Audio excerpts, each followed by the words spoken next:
오늘은 우리가 잘 아는 것처럼 우리 교회 창립 15주년 감사 기념해서 감사하는 주일입니다. 이런 주일이 되면, 창립 주일이 되면 정말 우리 주님이 원하시는 교회는 어떤 교회인가, 우리는 정말 주님의 그 뜻 가운데에서 주님이 기대하시는 대로 잘 가고 있는가, 이런 것들을 다시 돌아보게 됩니다. 오늘 특별히 우리 함께 읽은 본문의 말씀을 통해서 다시 한번 우리에게 주시는 우리 하나님의 음성을 들으며 이 말씀을 붙들고 다시 주님이 원하시는 믿음의 길을 다시 시작하는 그런 오늘 창립 기념주일이 되었으면 좋겠습니다. 우리가 잘 아는 것처럼 오늘 본문은요, 예수님께서 제자들에게 하셨던 포도나무 비유의 말씀입니다. 우리가 다 읽지 않았지만 예수님은 자기를 따르는 제자들에 대해서 이렇게 말씀하셨어요. 오늘 우리 16절 보겠습니다. 16절 보시면요, 너희가 나를 택한 것이 아니요 내가 너희를 택하여 세웠나니, 이렇게 말씀합니다. 그러니까 우리가 예수 믿어 구원받기로 우리가 결정하고 우리가 선택한 일이 아니라는 거예요. 사실은 우리가 예수 믿게 되고 구원받은 것도 주께서 우리를 택하시고 불러주셨기 때문에 우리 예수 믿게 되고 구원받게 된 줄로 믿습니다. 사실 우리 교회도 그렇습니다.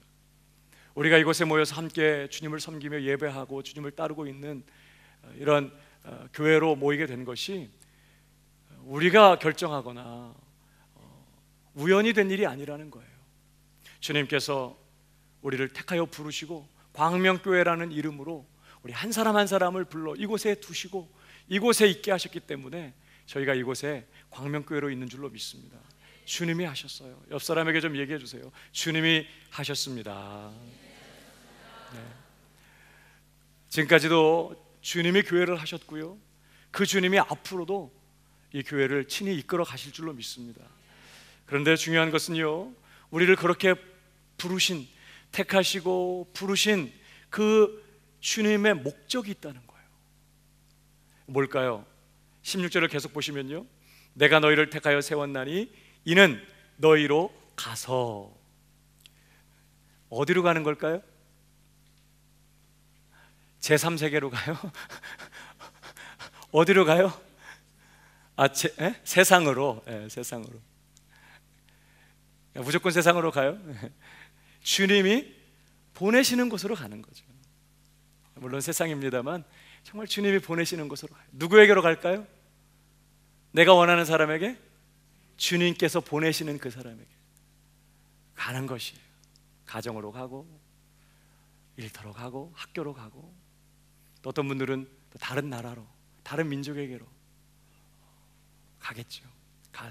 가서 주님이 만나게 하시는 그런 사람들에게로 가는 것이에요. 너희는 가서. 자, 너희로 가서 그 다음 뭐예요? 과실을 맺게 하고 또 너희 과실이 항상 있게 하여. 그러니까 주님은요, 우리를 부르신 목적이 가서, 주님이 보내시는 곳으로 가서 뭐 하게 하려고? 열매 맺게 하려고. 열매를 맺되 한 번 맺고 끝나는 게 아니라 여기 있는 것처럼 과실이 항상 있게 하여, 지속적으로 계속해서 주님이 원하시는 열매를 맺게 하기 위하여 우리를 택하시고 부르셔서 이곳에 있게 하셨다라고 지금 주님 말씀하시는 거예요. 여러분, 그러면 오늘 주님은 우리로 하여금 열매를 맺게 하기 위하여, 주님이 보내시는 곳에서 우리가 주님을 위하여 열매 맺게 하기 위하여 우리를 불렀다고 말씀하시는데, 우리가 열매를 맺어야 되는 이유가 뭘까요? 우리가 열매를 맺어야만 하는 그 이유가 어디 있을까요? 오늘 주님은 몇 가지로 말씀하십니다. 우선 우리가 열매를 맺어야 하는 이유는요, 우리가 열매를 맺을 때 우리 하나님이 영광을 받으시기 때문이라고 말씀해요. 오늘 우리 1절을 보십시오. 내가 참 포도나무요 내 아버지는 그 농부라. 무릇 내게 있어 과실을 맺지 아니하는 가지는 아버지께서 이를 제해 버리시고 무릇 과실을 맺는 가지는 더 과실을 맺게 하려 하여 이를 깨끗게 하시느니라. 하나님이 농부라고 지금 예수님 비유로 말씀하세요. 포도원을 가꾸고 포도나무를 심고 또 포도나무를 가꾸는 농부라고 말씀합니다. 여러분, 농부가 포도원을 정말 재배하는 농부가 목적하는 게 뭐죠? 그런 포도 열매를 따기 위함인 것이죠. 포도나무 잘 키워가지고 장작으로 팔려고 하는 게 아니에요. 포도나무는 무슨 목재로 건축재료로 쓸 수 있는 것도 아니에요. 딱 하나, 열매를 따기 위해서, 포도 열매를 얻기 위해서 포도나무를 심고 포도나무를 가꾸는 것이죠. 그러니까 지금 이 말씀은요, 하나님께서 우리를 그 아들 예수 그리스도를 통하여 구원하시고 이렇게 교회로 함께 모여서 주님을 섬기게 하시는 그 하나님의 목적이 뭘 얻으려고 하신다고요? 열매를 얻으려고 하신다는 거예요. 우리가 열매를 맺는 자가 되게 하기 위하여 우리를 그렇게 부르시고 이곳에 있게 하셨다는 것이죠. 그래서요, 8절을 보십시오. 너희가 과실을 많이 맺으면 내 아버지께서 영광을 받으실 것이요. 그랬습니다. 우리가 열매를 많이 맺을수록 하나님이 기뻐하시고 영광을 얻으시는 것이죠. 하나님께 영광 돌리는 게 딴 게 아니더라고요. 뭐 주님을 위해서 큰 업적을 쌓고 뭐 큰 일을 하려고 하는 게 아니라 우리 열매 맺는 신자가 될 때, 우리 열매가 넘치는 풍성한 교회가 될 때 우리 하나님께 영광 돌리는 그런 신자가 되고 교회가 될 수 있다는 것을 보게 됩니다. 뿐만 아니라 두 번째로 우리가 열매를 맺어야 하는 이유가 어디 있을까요? 그것은 열매를 통해서 우리의 신자됨이, 우리의 참 신자됨이 증명되기 때문이라고 말씀해요. 여러분, 우리 8절을 계속 보십시오. 너희가 과실을 많이 맺으면 내 아버지께서 영광을 받으실 것이요 너희가 내 제자가 되리라. 지금은 제자가 아닌데 열매를 맺으면 제자가 될 거라는 말이 아니라, 지금도 물론 제자이지만 이제 너희가 열매를 맺음으로써 정말 참 제자인 것이 증명될 것이다, 그런 뜻이에요. 그가 정말 예수님께 속한 진짜 예수님의 제자인지, 다시 말하면 정말 구원받은 참 신자인지 뭘로 증명될 수 있을까요? 바로 열매를 통해서라는 거예요. 여러분, 우리는 열매를 맺음으로써 구원받는 거 아닙니다. 그러나 구원받은 사람은 반드시 열매를 통해서 자신이 구원받았다는 것을 증명하게 되어 있다는 거예요. 그래서 참 신자인지 아닌지 하나님이 원하시는 열매를 통해서 확인할 수 있다는 것입니다. 그래서요, 마지막 날에도 하나님께서 우리를 심판하시는 기준이 뭐냐면 열매입니다. 진짜냐 가짜냐, 참 신자냐 아니냐, 뭘로 주님이, 우리 하나님이 확인하시냐면 우리가 맺은 열매를 통해서 너 진짜였구나, 이렇게 심판하시겠다는 거예요. 여러분 보십시오. 마태복음 7장 18절이요. 좋은 나무가 나쁜 열매를 맺을 수 없고 못된 나무가 아름다운 열매를 맺을 수 없느니라. 그러니까 아름다운 열매를 맺으면 그 나무는 어떤 나무예요? 좋은 나무인 거예요. 처음엔 잘 몰라. 열매를 보면 이게 어떤 나무인지 알게 된다는 거예요. 그러면서 하는 말씀, 아름다운 열매를 맺지 아니하는 나무마다 찍혀 불에 던지우느니라. 마지막 절 20절 시작. 이러므로 그 열매로 그들을 알리라. 우리가 지금도 열매를 통해서 그가 어떤 사람인지를 확인할 수 있는 것처럼 마지막 날에도 하나님은 우리를 열매를 통해 확인하시고 심판하실 것이라고 말씀해요. 열매 맺는 게 참 중요하죠. 내가 지금 무슨 열매를 맺고 있느냐, 너무나 중요한 거예요. 열매는 내가 누구냐, 내가 진짜냐 가짜냐, 내가 정말 예수님께 속한 참 신자냐 하는 것을 증명하는 아주 중요한 것이기 때문에 열매는 너무 중요한 거예요. 하나님이 원하시는 열매 풍성하게 맺는 저와 여러분 되기를 주님의 이름으로 축복합니다. 뿐만 아니라 세 번째로 우리가 열매를 맺어야 되는 또 하나의 이유가 있습니다. 바로 열매를 통해서 하나님의 복이 우리에게 임하기 때문에. 우리에게 열매가 너무 중요해요. 여러분, 구원은요, 하나님의 값없는 은혜로 얻어요.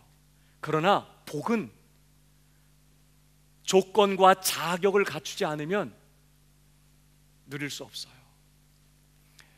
여러분, 오늘 11절을 다시 보실까요? 예수님께서는요, 제자들에게 너희가 열매 맺어야 된다, 풍성한 열매를 맺어야 된다, 그런 말씀을 하시면서 내가 이것을 너희에게 이름은 내 기쁨이 너희 안에 있어 너희 기쁨을 충만하게 하려 함이니라.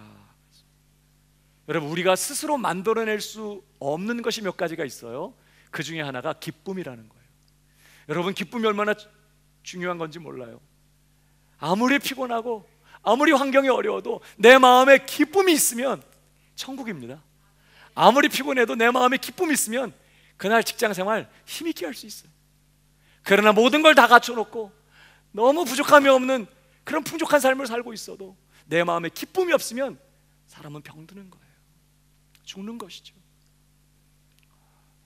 근데 놀랍게도 이 기쁨은 우리 스스로가 만들어낼 수가 없어. 이 기쁨은 오직 하나님께만 있는 거예요. 오늘 본문에도 보면 내 기쁨이 너희 안에 있어, 이런 표현이 나오는데, 주님은 지금 너희 안에 있는 어떤 것들을 좀 이렇게 격려해 갖고 기쁨을 다시 일으켜야겠다 이렇게 말씀하는 게 아니라 내 기쁨을 너희에게 부어주기를 원한다, 이렇게 지금 말씀하는 거예요. 그러니까 우리가 기쁨이 충만해질 수 있으려면 하나님께로부터, 주님께로부터 기쁨이 우리에게 와야 돼. 그래야 우리가 기쁨이 충만해지고 기쁨에 겨워서 넉넉히 승리하며 이기는 그런 삶을 살아갈 수 있게 되는 거예요. 그런데 여러분, 어떻게 주님 안에 있는 그 기쁨이 우리에게로 부어지게 될까요? 어떻게 주님의 기쁨이 우리 안에 충만하게 될까요? 우리가 주님의 이 말씀을 쫓아 열매를 풍성하게 맺게 될 때 우리 안에 기쁨이 있게 될 것이고, 우리는 기쁨에 겨워 살아가는 그런 사람, 감옥에 갇혔어도, 정말 암담하고 답답한 환경과 상황 속에 있어도 오히려 다른 사람들에게 기쁨을 전염시키면서 살 수 있는 그런 사람 될 수 있다고 주님은 말씀하고 계시는 거예요. 그뿐만이 아닙니다. 오늘 또 16절에 보면 예수님 이런 말씀하세요. 너희가 나를 택한 것이 아니요 내가 너희를 택하여 세웠나니 이는 너희로 가서 과실을 맺게 하고 또 너희 과실이 항상 있게 하여 내 이름으로 아버지께 무엇을 구하든지 다 받게 하려 함이니라. 여러분, 우리가 예수 이름으로 기도하면 하나님 다 들으십니다. 그런데 하나님이 들으시고 우리가 기도한 것을 우리에게 응답으로 주실 때에는 하나의 조건이 필요하다는 거예요. 그게 뭐냐면 바로 열매입니다. 우리가 열매를 맺을 때, 그리고 그 열매가 항상 우리에게 있을 때, 다시 말해 우리가 계속적으로 열매 맺는 삶을 살아갈 때, 우리가 예수님의 이름으로 하나님 앞에 무엇을 구하든지 하나님은 우리에게 다 주신다는 거예요. 열매는요, 하나님의 기도의 응답을 경험하는 굉장히 중요한 통로입니다. 저는 여러분들이요, 별걸 다 응답받는 그런 성도가 되기를 바랍니다. 하나님 앞에 뭘 구하든지 하나님께서 막 주저하지 않고 그래, 그리고 막 응답하실 수 있는 그런 성도들 되길 바라요. 여러분, 늘 기쁨이 충만하여 사셨을 뿐만 아니라 무엇을 기도하든지 다 응답받으며 사신 분이 누구죠? 그분이 예수님이세요. 저는 여러분도 그렇게 되기를 바랍니다. 뭘 구하든지 다. 그러려면 오늘 예수님 말씀하시는 대로 우리에게 열매가 있어야 된다. 열매는 기쁨, 기도의 응답, 이런 것도 지금 표현되고 있지만 하나님께로부터 우리에게 오는 그런 도우심과 하나님께서 우리에게 부어주시는 그 복이요. 여러분, 우리 인간은요 절대적으로 하나님의 복이 필요하잖아요. 창세기 5장에 보면 하나님께서 흙으로 사람을 창조하시고 남자와 여자를 창조하신 그날에 그들에게 복을 주시며 가라사대 사람이라 하셨어요. 그러니까 우리가 사람 구실하려면 하나님의 복을 받아야 돼요. 복은 너무너무 중요해요. 근데 그 복이 우리에게 임하는 그 통로가 뭐냐? 그게 바로 열매라는, 우리가 열매 맺을 때 하나님의 복을 경험합니다. 열매가 너무 중요한 거죠. 여러분, 세 가지 이유 때문에 우리는 열매가 필요해요. 첫 번째는 우리 열매 맺을 때 누가 영광 받아요? 하나님 영광 받으십니다. 우리 열매를 통해서 내가 진짜 참신자인 것을 증명하게 돼요. 마지막 심판대에서 너는 좋은 나무였구나, 너 진짜였구나, 이렇게 너 참신자였구나, 이렇게 하나님께서 확인해 주실 거라는 거예요. 뿐만 아니라 우리가 열매를 맺을 때 하나님의 복이 우리에게 부어질 수 있어요. 저는 우리 사랑하는 광명교회 성도들 우리 모두가 정말 주님이 원하시는 열매가 풍성하게 맺혀지는 그런 신자들 되길 축복합니다. 그러면 우리가 맺어야 될 열매가 뭘까 하는 것입니다. 오늘 주님께서 말씀하고 싶어 하시는, 우리에게 기대하시는 열매 뭘까요? 많은 성도들이 열매 맺는다고 그러면 열심히 교회 출석하고 성경 많이 보고 기도 많이 하고 열심히 봉사하고 전도 많이 하고 이런 것들을 주로 생각합니다. 물론 그것도 우리의 삶에 나타나는 어떤 모습의 어떤 중요한 것들이긴 것은 사실이지만, 오늘 주님이 지금 말씀하려고 하는 열매의 핵심은 아니에요. 여러분, 오늘 5절을 보십시오. 나는 포도나무요 너희는 가지니 그랬습니다. 예수님은 자신을 포도나무로 비유하고 있어요. 그를 따르는 제자들을 그에게 붙은 가지에다가 비유하고 있습니다. 여러분, 포도나무에 붙어있는 가지 끝에는 무슨 열매가 맺을까요? 포도가 맺죠. 대답을 안 하시는 건 너무 쉽기 때문에. 여러분, 그러면 잘 생각해 보십시다. 예수님이라는 나무에 우리가 붙어있는 예수 가지들입니다. 우리가 예수님에게 붙어있는 가지라면 가지된 우리에게서는 무슨 열매가 맺혀야 될까요? 포도? 무슨 열매가 맺어야 될까? 예수 열매가 맺어야죠. 포도나무 가지에서는 포도 열매가 맺히는 거고, 예수님에게 붙어있는 가지에서는 예수 열매가 맺어야 돼. 다시 말하면 가지된 우리에게서 예수님의 성품, 예수님의 삶의 모습이 열매로 맺어져야 된다는 거예요. 다른 말로 표현하면요, 우리가 온전하게 예수님을 본받고 정말 예수님처럼 사는 그런 사람이 된다는 것을 말해요. 열심히 교회를 출석하고 성경을 많이 읽어도 전혀 예수님같이 살지 않을 수 있겠죠. 그러니까 지금 너희는 내 가지다 이렇게 말할 때 주님은요, 제자들에게서 그분의 성품과 그분의 삶의 모습이 열매로 나타나되 풍성하게 나타나기를 바라고 계시는 거예요. 그게 우리가 맺어야 될 열매라는 거예요. 그러면 좀 더 한 걸음 나아가서 주님을 본받아 주님처럼 산다고 할 때, 주님을 본받아 사는 삶의 핵심이 뭘까요? 뭐 여러 가지 얘기하면 복잡하니까 하나로 표현한다면 그게 뭘까요? 사랑인 것이죠. 아가페. 여러분, 오늘 본문을 그래서 보시면 8절, 우리가 읽지 않았지만요, 8절 보시면요, 너희가 과실을 많이 맺으면 내 아버지께서 영광을 받으실 것이요 너희가 내 제자가 되리라.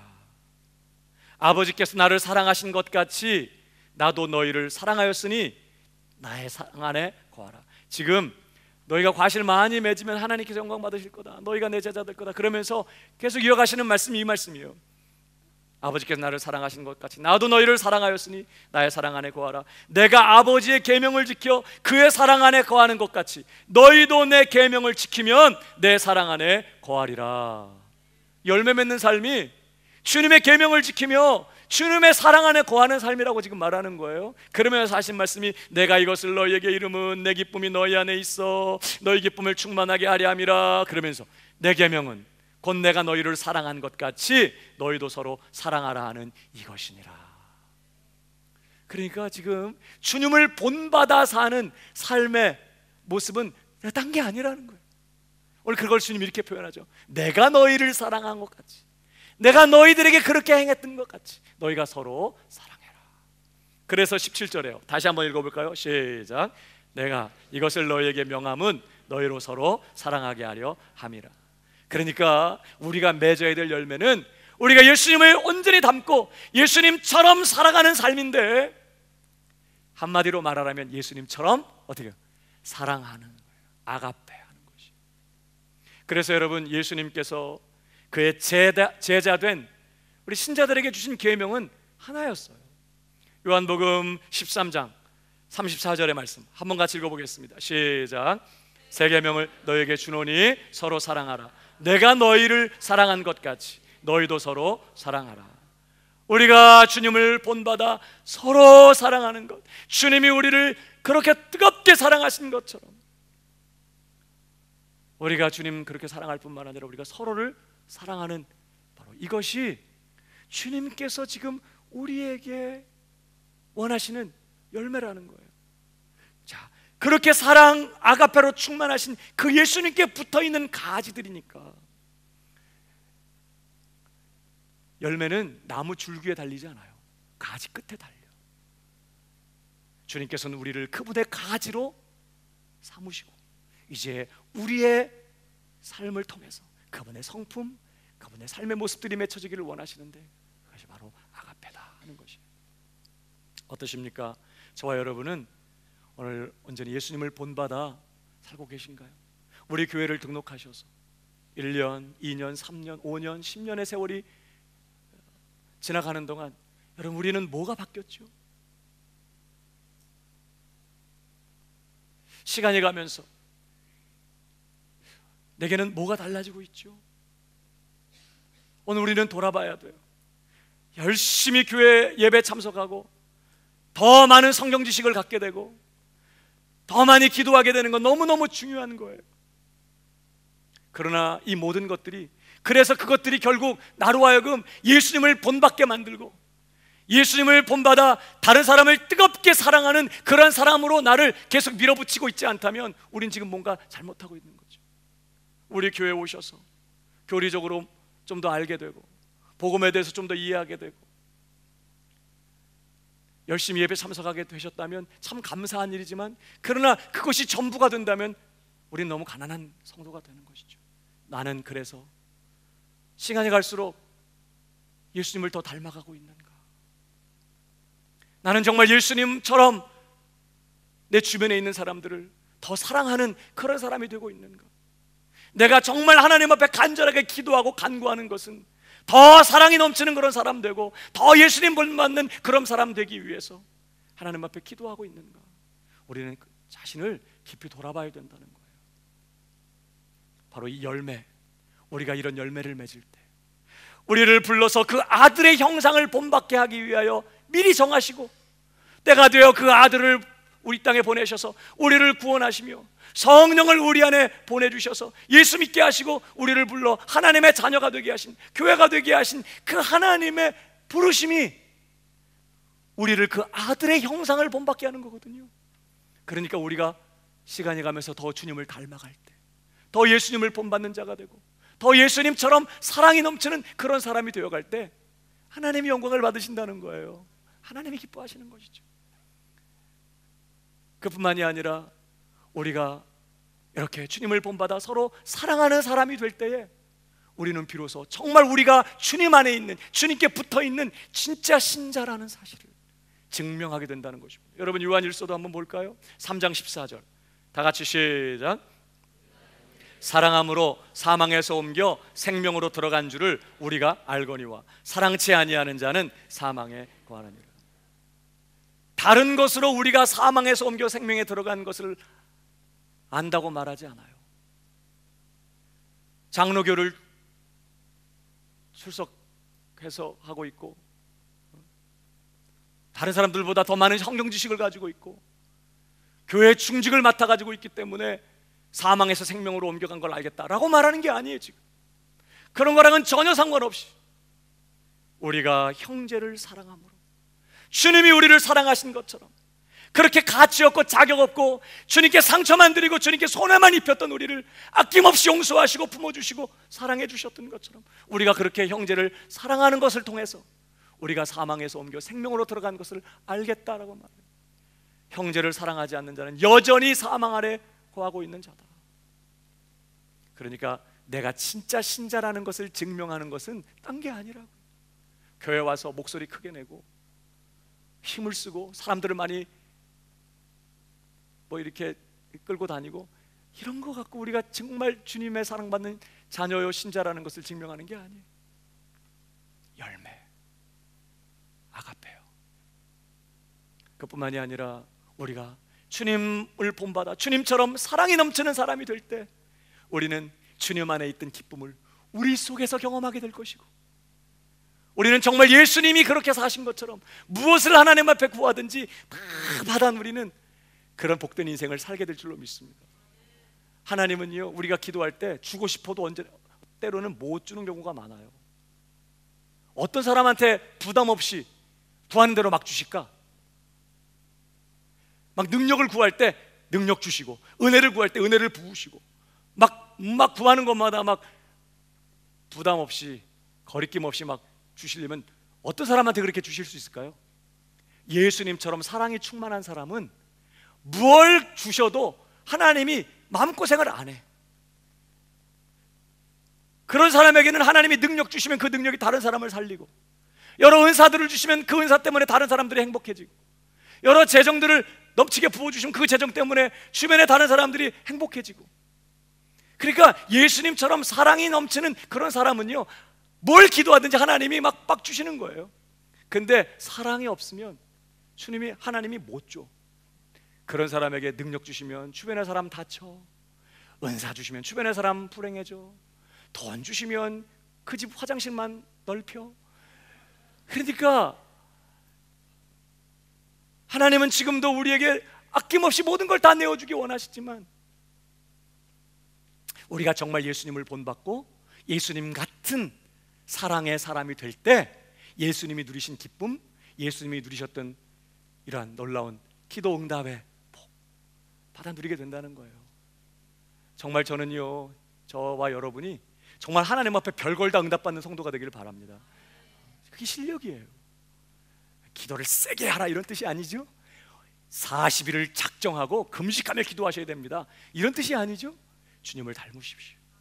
주님처럼 사랑하는 사람이 되십시오. 그게 능력이더라고요. 자, 그럼 이제 마지막으로요, 열매를 맺는 신자 되기 위해서, 정말 주님을 본받고 주님처럼 사랑하는 이 아가페의 열매, 이 열매를 맺는 신자 되기 위해서 정말 우리에게 필요한 게 뭘까 하는 것을 주님은 말씀하고 있습니다. 오늘 창립 15주년을 맞이하면서 정말 우리 광명교회가 이러한 부분들을 기도 제목으로 삼고 다시 우리 자신을 돌아보면서 다시 힘있게 일어났으면 좋겠습니다. 자, 열매 맺는 성도가 되기 위해 우리에게 필요한 것 4절에 있습니다. 같이 읽어보겠습니다. 시작. 나도 너희 안에 거하리라. 가지가 포도나무에 붙어있지 아니하면 절로 과실을 맺을 수 없음 같이 너희도 내 안에 있지 아니하면 그러하리라. 여러분, 열매는요 저절로 맺히는 거래요. 나무 가지가 열매 맺으려고 용을 쓸 필요가 없어. 뭐 열매를 맺으려고 몸부림을 칠 필요가 없어요. 가지는 저절로 열매를 맺어. 언제? 줄기에 붙어 있을 때. 나무에 붙어 있기만 하면 열매를 맺어요. 중요한 것은 오늘 예수님이 지금 여기서는 말씀 안 했지만 내 안에 있으면 너희가 과실을 많이 맺을 거라고. 여러분, 예수님이라는 이 나무는 죄송해요, 종자가 얼마나 좋은지 열매가 그냥 막 주렁주렁 맺어. 탐스럽고 막 주변의 사람들을 막 회복시키고 행복하게 만들고 배부르게 만들고 위로하고 치료하는 이 기가 막힌 이 열매가 막 풍성하게 주렁주렁 맺히게 돼요. 근데 가지 끝에 그런 예수 열매들이 맺혀지려면 단 하나, 내 안에 거하라. 주님 안에 거하는 것입니다. 여기서 주님 안에 거한다는 것은요, 자, 여러분, 우리가 예수를 믿으면 모든 신자들은 영적으로 예수님 안에 있는 자가 됩니다. 성령님이 내 안에 오심으로 말미암아 우리는 예수님 안에 있는 자가 되고 예수님과 연합한 자가 되어서 예수님의 전부를 내 것으로 소유하는 그런 놀라운 영적 지위와 신분을 갖게 돼요. 근데 여기 지금 예수님이 내 안에 거하라고 말씀하는 건요, 그렇게 교리적으로 이론적으로 신앙 고백으로만 이제 난 예수 믿습니다, 난 주님 안에 있습니다, 주님의 모든 것이 내 것입니다 라고 그렇게 믿고 고백하는 그런 건 정도가 아니라, 여기 내 안에 거하라 이 말은 정말 실제로 그렇게 내가 주님에게 연합되고 주님이 나와 연합되셨는데 이제 그렇게 내 삶에 임재하신 그 주님을 정말 내 중심에 뜨겁게 모시고 주님과 더불어 먹고 마시면서 모든 숨 쉬는 순간 주님과 함께 호흡하면서 주님과 함께 동거하며 주님과 함께 사는 것을 지금 말하는 거예요. 내 안에 거하라. 여러분, 가지가 필요할 때만 붙었다가 또 어디 휴가 갔다가 다시 또 가을철쯤 돼갖고 또 열매 맺으러 또 붙었다가 이런 거 없어요. 비가 오나 바람이 부나 열매는 뭐 가을에 맺힌다고 만약에 하더라도 다른 계절에도요, 그냥 바람이 불 때 이 줄기에서 내가 떨어지기나 할까봐 그냥 전심에서 그냥 달라붙어 있는 거잖아요. 가지는 마치 그런 것처럼 어느 한순간도 주님을 떠나지 않고 내 삶에 계신 그 주님 뜨겁게 사랑하고 그 주님 뜨겁게 붙잡고 의지하고 섬기면서 주님께 순종하며 주님께서 무슨 감동을 주시면 그렇게 주님 따라가면서 주님과 함께 사는 것, 주님과 함께 동거하는 것, 이것이 지금 여기 오늘 주님이 말씀하신 내용, 내 안에 거하라 할 때 나랑 함께 살자, 그런 뜻이에요. 여러분, 제가 얼마 전에 어느 성도님 가정을 신방한 적이 있습니다. 여러분들이 같이 신방을 하고 예배를 드리고 같이 식사를 했어요. 아주 정성스럽게 식사를 준비했습니다. 그날 그런 일이 흔치 않은데 양식과 한식을 같이 먹었어요. 배가 불러서 많이 못 먹었어요. 아쉬웠어요. 근데 정말 정성스럽게 정말 맛있게 음식을 준비하셨어요. 이제 보통 우리 여자 성도들이 식사하면서 뭐 이런저런 얘기하면서 이제 묻잖아요. 이거 어떻게 이렇게 다 이거 준비했느냐, 뭐 이렇게 묻고 뭐 이런저런 얘기하는데 이분이 지나가는 말로 슬쩍 그런 얘기를 하시더라고요. 다른 사람들도 들은지 모르겠는데 신방 오기 며칠 전부터 이제 음식을 준비하신 거예요. 뭘 할까 이렇게 준비하셨는데 메뉴를 어떤 메뉴로 할지, 소스는 어떻게 할지 주님께 물어본 거예요. 기도하면서 주님께 물어보고 주님께 코치를 받아가지고 뭘 빼고 뭘 하고 이렇게 해가지고 준비한 거예요. 여러분, 주부의 전공은 뭐죠? 요리입니다. 그래서 뭐 남편도 요리하고 아이들도 요리하고 다 요리하잖아요. 주부는 요리, 이분은 음식을 전공한 분이에요. 그러니까 음식 만드는 건 뭐 전문가죠. 뭘 주님께 의논하고 물어볼 필요가 뭐 있어요. 그냥 실력 발휘해가지고 주님 앉아 계세요. 그리고 뭐 해도 얼마든지 하실 수 있는데 이분이 기도하시면서 물으시고, 이번에 우리 교회 식구들이 신방을 오는데 무슨 메뉴를 할까요? 이거 소스는 뭘 할까요? 물어보면서 주님이 주신 감동으로 했다는 거예요. 제가 그런 얘기를 들으면서 이분이 평소에도 열심히 기도만 하는 줄 알았더니 음식을 만들고 일상의 삶을 정말 주님과 함께 살고 있구나, 그런 생각을 하게 되니까 제가 너무 감사하고 감동이 되더라고요. 여러분, 신앙생활 한다는 게요 뭐 특별한 게 아니에요. 영원전부터 나를 사랑하시던 바로 그분, 저주 아래 하나님의 진노 아래 영원히 멸망받을 우리를 위하여 하나님의 보내심을 받고 이 땅에 친히 오셔서 우리 대신 십자가에 피 흘려 우리를 죄 가운데서 구원하시고 성령을 통하여 우리에게 그 주님이 찾아오셨어. 그토록 나를 사랑하셔서 나를 위해 자기 몸을 버리신 그분이 우리의 삶에 찾아오셨어. 신앙생활이 뭐예요? 복음 들고 주님이 우리에게 찾아오셔서 내가 너를 사랑하노라, 내가 너를 위하여 죽었노라, 나를 믿어라, 이제 나와 함께 살자, 나를 따르라, 그렇게 주님 부르실 때 그렇게 하겠습니다. 그 복음을 받아들이고 이제 예수님을 내 삶에 나의 하나님, 나의 주님으로 모시고 이제 그분과 함께 사는 것이에요. 이전에는 주님 없이 살았지만 이제 내 삶 중심에 주님 모시고 주님과 함께 동거하면서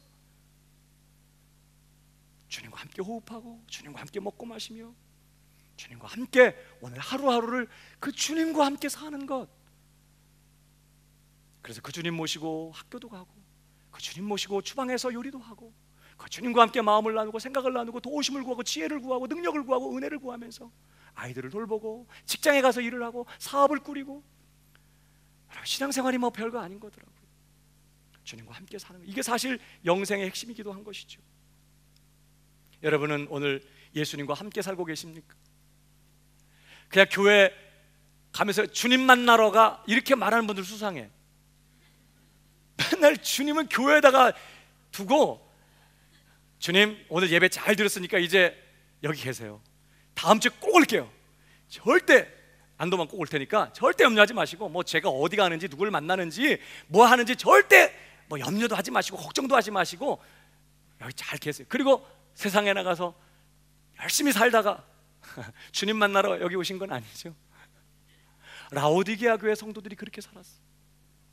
그분들은 교회예요. 예수님을 믿는 사람, 예수님을 주님으로 영접한 사람들이. 그럼에도 불구하고 그들은 어땠어요? 문 바깥에다가 예수님을 세워놨어요. 늘 자기가 삶의 주인 노릇하고, 이전처럼 그렇게 결정하고, 그렇게 내가 삶의 주인 노릇하면서 필요할 때만 주님을 부르는 것이죠. 주님 도와주세요, 주님 지켜주세요, 주님 인도해 주세요. 필요할 때만 주님을 동원하고, 여전히 내 일상의 삶은 주님을 제껴놓은 채 주님 없이 사는. 주님은요, 너 토하겠다 내가, 그렇게 막 책망하셨어요. 회개하라고, 다시 문을 열고 나와 함께 먹고 마시자고, 다시 그렇게 주님이 도전하셨어요. 저는 여러분들이 열심히 교회도 출석하시지만 무엇보다 정말 열심히 뜨겁게 오늘 내 주님을 내 삶의 중심에 주님으로 모시고 그 주님과 함께 사는 일에 열심 내는 저와 여러분 되길 주님의 이름으로 축복합니다. 여러분, 예수님께서 제자들을 부르실 때요, 처음 부르실 때 뭐라고 불러요? 나를 따르라. 그 예수님의 제자들이 다 버리고, 정말 예수님 따라다니기 위해서 정말 다 버리고 예수님 쫓아다녔어요. 같이 먹고 자고, 한 번은 예수님이 그 전날 엄청난 기적을 행하시면서 많은 병자들을 고치셨는데, 그 다음날 일어나 보니까 예수님은 안 보이고 막 동네 사람들이 다 모여가지고 막 또 예수님을 찾고 있는데 예수님 없어. 가보니까 어디서 기도하고 계신 거예요. 아우, 지금 예수님 대박 났어요. 지금 인기가 절정이고 지금 곧 대통령 되시겠어요. 이러면서 빨리 우리 그 사람, 당신을 찾는 사람들에게로 갑시다. 그랬더니 예수님께서 오늘은 내가 이웃마을로 가야겠다. 내가 이것을 위해 왔다. 거기서 내가 전도하겠다. 그러면서 이웃마을로 가신, 자기들을 기다리고 환영하는 사람들을 뒤로 한 채 예수님이 이웃마을로 가요. 이 제자들이 뭐 해야 돼요? 그분 따라가야 돼요. 죄송해요. 그거는 예수님 따라가는 것입니다. 그 예수님 따라다녔어요. 근데요, 예수님께서 부활하신 후에 승천하시기 직전에 제자들을 찾아오셨을 때도 예수님은요, 특별히 베드로에게, 베드로는 이제 제자들의 대표자니까 베드로에게 하신 말씀, 너는 나를 따르라. 아니, 곧 승천하실 분이 나를 따르래. 그러니까 또 이때 베드로, 예 그러면 될걸, 꼭 이 마음 쓰이는 사람이 하나 있죠. 요한. 주님, 요한은 어떻게 되겠습니까? 내가 다시 올 때까지 요한을 세상에 남겨놓는다고 할지라도 그게 너한테 무슨 상관이냐? 너는 나를 따르라. 아니, 곧 승천하실 주님이 자기를 따르라는 거예요. 여러분, 이해가 되십니까? 여러분, 오늘 이 본문이요, 내 안에 거하라, 이 말씀도 예수님 지금 언제 하신 말씀이냐면, 처음 예수님 불렀을 때, 처음 제자들 불렀을 때 하신 말씀이 아니라 6월절 만찬 잡수시고 제자들 발 씻기시고 이제 곧 체포되셔서 십자가 못 박히시 바로 그 직전에 하신 말씀이 내 안에 거하라는 거예요. 지금 이해가 되십니까? 근데요, 마태복음 마지막 장을 보면 예수님께서 이제 승천하시기 직전에 제자들을 파송하시죠. 너희는 가서 모든 족속으로 제자를 삼아 아버지와 아들과 성령의 이름으로 세례를 주고 내가 너에게 분부한 모든 것을 가르쳐 지키게 하라. 이 세상으로 예수님께서 제자들을 보내십니다. 모든 족속에게로 보내. 근데 중요한 건 그 다음 줄이에요. 보라, 볼지어다 내가 세상 끝날까지 너희와 항상 함께 있으리라. 그러니까 여러분, 이 말씀을 잘 들여다보면 예수님은 제자들을 파송한 게 아니더라고. 보니까 제자들을 이제 잘 훈련시켜가지고 어디로 보내고 예수님은 본부에 지키고 앉아서 보고받고 상황 보고받고 그런 게 아니더라고요. 지금 예수님 말씀 뭐예요? 너희는 모든 족속에게로 가라고 말씀하시면서 내가 너희와 함께 있겠다. 그럼 무슨 말이에요? 내가 모든 족속에게 너희를 데리고 갈 것이다. 너희와 함께 있을 것이다. 너희는 나를 따라와라. 그게 사도행전이더라고요. 그게 어떻게 가능해졌어요? 승천하신 다음에 성령이 오셨죠.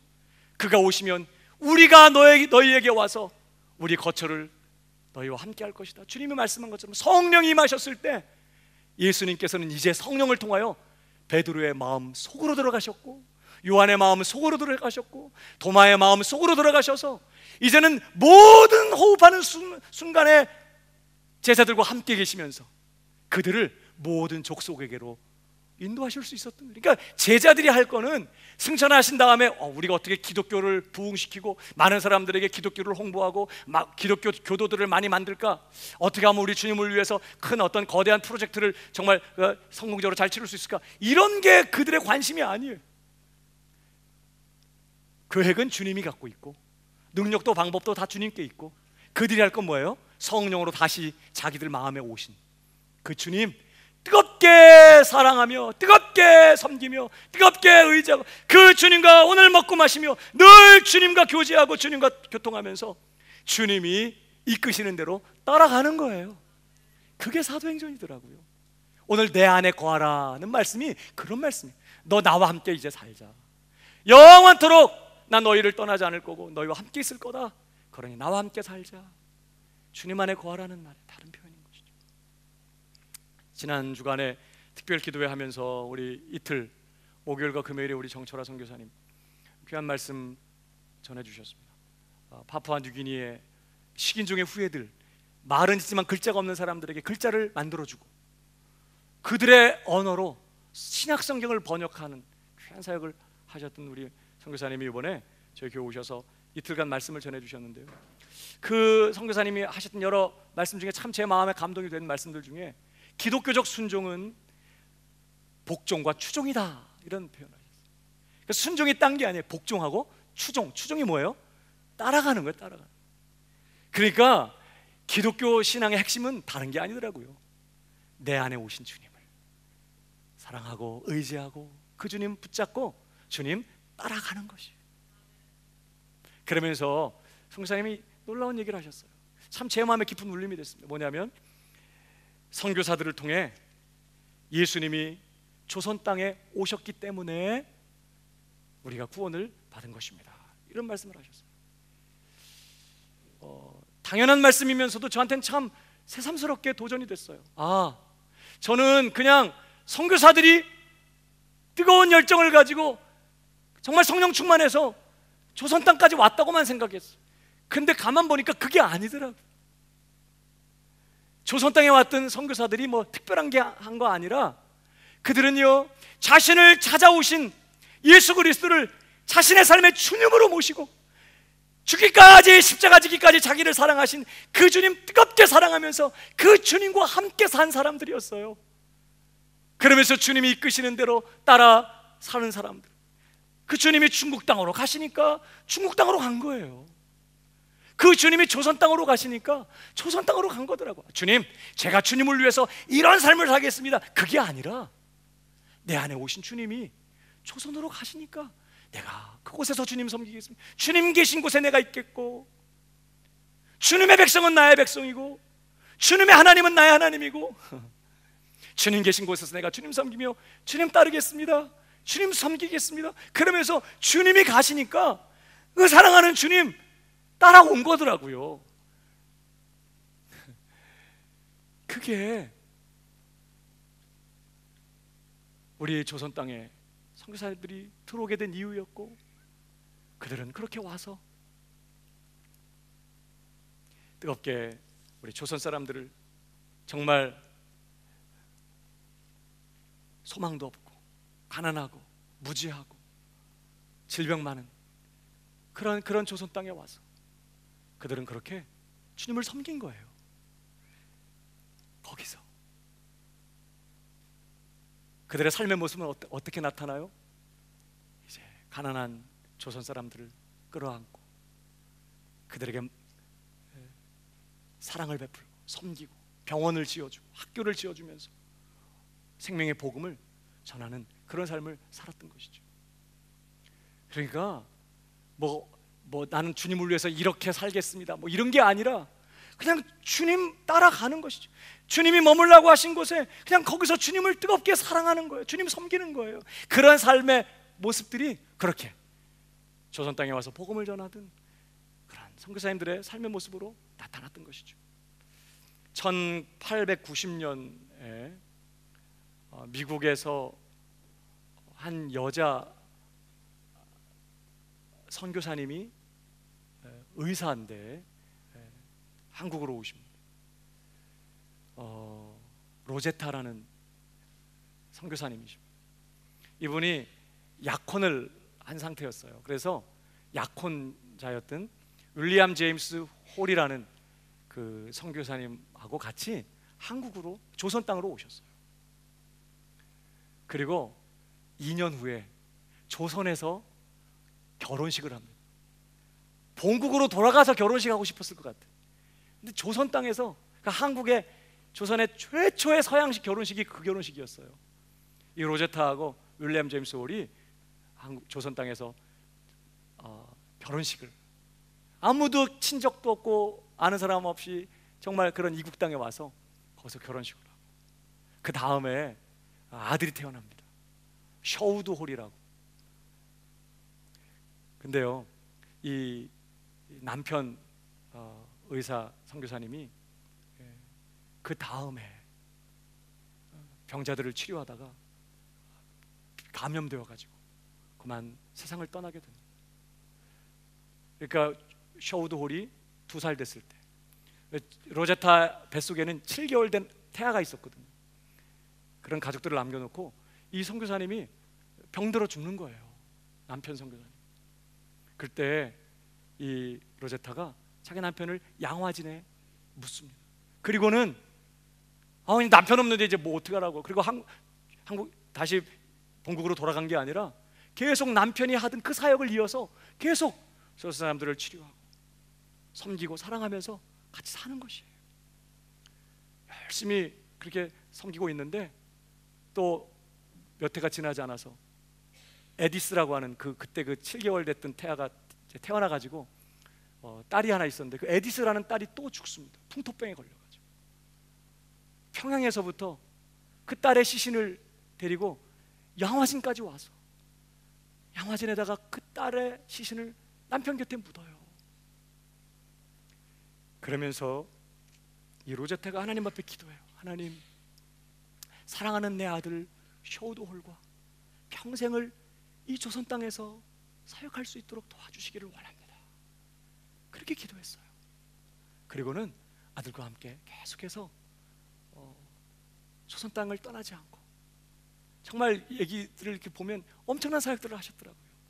그리고는 결국 이 로제타도 이제 양화진에 묻혀요.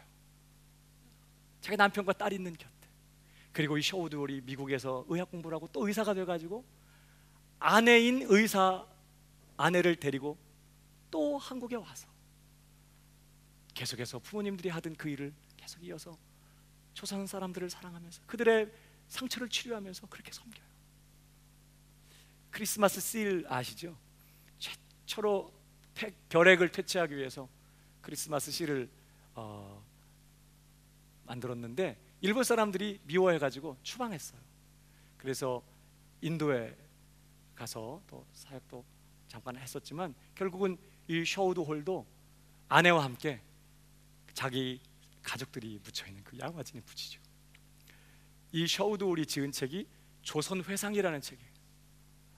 근데 그 조선회상이라는 책 표지에 그 제목 밑에 이렇게 써놨어요. 이 땅에서 태어나 이곳 사람들의 몸과 영혼을 지극히 사랑하다 이 땅에 묻힌 닥터 셔우드 홀 일가의 조선사랑 이야기. 닥터 셔우드 홀 일가의 조선사랑 이야기. 여러분, 이게 열매입니다. 열매는 억지로 뭘 만들어내는 게 아니에요. 그냥 조선사랑 이야기.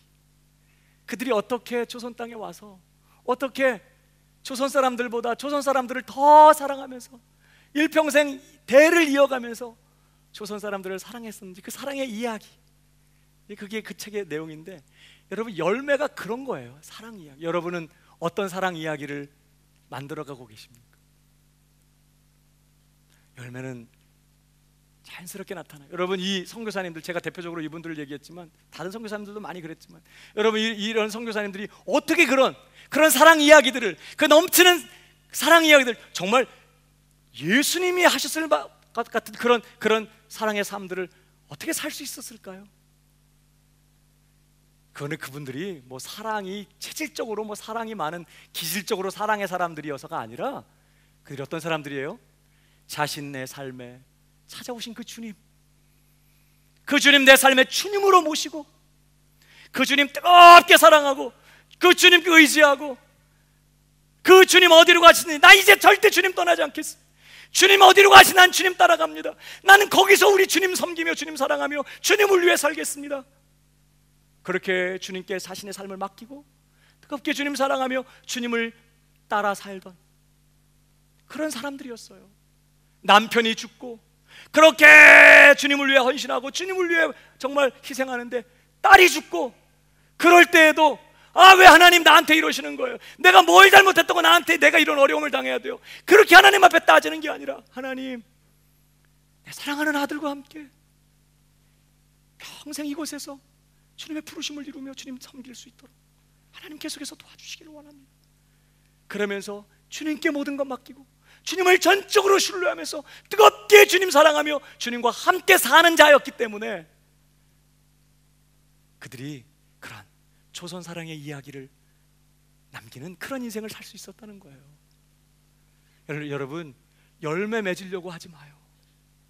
열매 맺으려고 하다 보면 크리스마스 트리가 나와. 뭔가 자꾸 위선적이 되고 자꾸 사람들 보는 앞에서 자꾸 진실하지 못한 모습이 돼요. 여러분, 열매 맺으려고 하지 말고 주님과 함께 사시기를 축복합니다. 주님을 내 삶의 중심에 모시고, 기쁨이 있을 때마다 주님께 달려가서 그 기쁨을 주님과 함께 나누고, 슬픔이 있을 때에도 주님께 달려가서 슬픈 마음 주님께 위로받고, 억울하고 답답한 마음이 있어도 먼저 주님께 달려가서 그 억울하고 답답한 마음 주님께 내려놓고 주님의 위로를 받고, 지혜가 필요하고 능력이 필요할 때마다 주님께 달려가서 주님께 도우심을 구하면서 주님이 주시는 힘과 능력으로 다시 일어나 일들을 감당하고, 주님이 감동 주시면 그대로 순종하며 주님 따라가면서, 정말 나라는 사람은 다른 건 없어도 살겠는데 이제는 예수 없이는 못 살 것 같아. 예수 없이는 내 인생 아무것도 아니야. 정말 그런 예수 없이는 대책 없는 여러분, 그런 인생이 되시기를 바랍니다. 주님과 함께 사세요. 여러분은 주님께서 어디로 보내셨어요? 여러분은 누구에게로 주님이 여러분을 보내셨습니까? 미전도 종족이 딴 사람들이 아니더라고요. 내 주변에 믿음 없는 사람들은 다 사실 어떻게 보면 미전도 종족이야. 사춘기를 막 지나가는 내 아들, 마사이족의 용사 같아요. 말도 안 통하고 뭐 일어나면 씩씩거리면서, 왜 전사들이 싸우러 나가기 전에 막 뭐 그리고 막 치장하고 막 하는 것처럼 씩씩거리면서 거울에 서가지고 막 하는, 말 안 통하는 마사이족 용사 같은 아들, 말 안 통하는 아프리카 추장 같은 남편, 그리고 그분의 고집스러운 따님, 그리고 파푸아 뉴기니의 식인종 후예 같은 내 직장의 동료들, 그냥 나 잡아먹으려고. 사실 그런 틈에서 어떤 데 힘들고 보대끼고 정말 짜증나고, 내가 저 남편 때문에 저 애들 만나서 내가 이렇게 신앙이 정말 정체되고 말이야, 신앙생활 못하고 말이야, 내가 정말 다른 남자를 만나서 결혼했었어야 되는데, 그러면 애들도 저런 놈이 안 태어났을 건데. 주님은요, 그래서 여러분을 거기 보낸 거예요. 믿음 없고 말 안 통하고 답답하고, 그래서 주님이 여러분을 거기 보낸 거예요. 뭐 하라고? 가서 열매 맺으라고. 싸우지 말고 열매 맺으라고. 주님 본받고 거기서 주님처럼 사랑하는 열매 맺으라고. 주님은요, 바로 그 여러분이 맺는 그 열매를 통해서 그분들의 상처를 치료하고 그분들의 배를, 허기진 배를 채우고 그분들을 살리려고 하시는 거거든요. 그러니까 주님이 어디로 부르셨든지 그곳에 가서 열매 맺는 저와 여러분 되길 주님의 이름으로 축복합니다. 근데 비결은 그래서 이제 열매 잘 맺어야지 이가 아니라는 거예요. 주님 안에 살기로 다시 결정하고, 혹시 내가 주님을 문 바깥에 세워놨다면, 저 삶의 바깥으로 밀어놨다면, 필요할 때마다 주님 찾고, 내가 도움이 필요할 때마다 주님의 이름을 부르고, 또 필요 없을 때는 또 생까고, 그런 신앙생활 이제 오늘부터 청산하고, 정말 내 삶의 중심에 예수님 모시고, 난 절대 이제 주님 떠나지 않습니다. 주님 계신 곳에 내가 있겠습니다. 나는 거기서 주님 섬기겠습니다. 그냥 어디로 가시든 난 주님만 따라가거든요. 난 주님이 필요합니다. 난 주님만 나의 위로이시고 나의 만족이시고 나의 능력이십니다. 주님과 더불어 오늘 먹고 마시며 주님과 함께 사는 이 삶을 사십시오. 그럴 때 우리는 또 다른 사람들의, 정말 내 주변의 사람들에게 사랑 이야기를 쓰는, 아름다운 열매를 맺는 그분의 사람들이 될 것입니다. 오늘 창립주일에 그런 은혜가 저와 여러분에게 있기를 주님의 이름으로 축복합니다.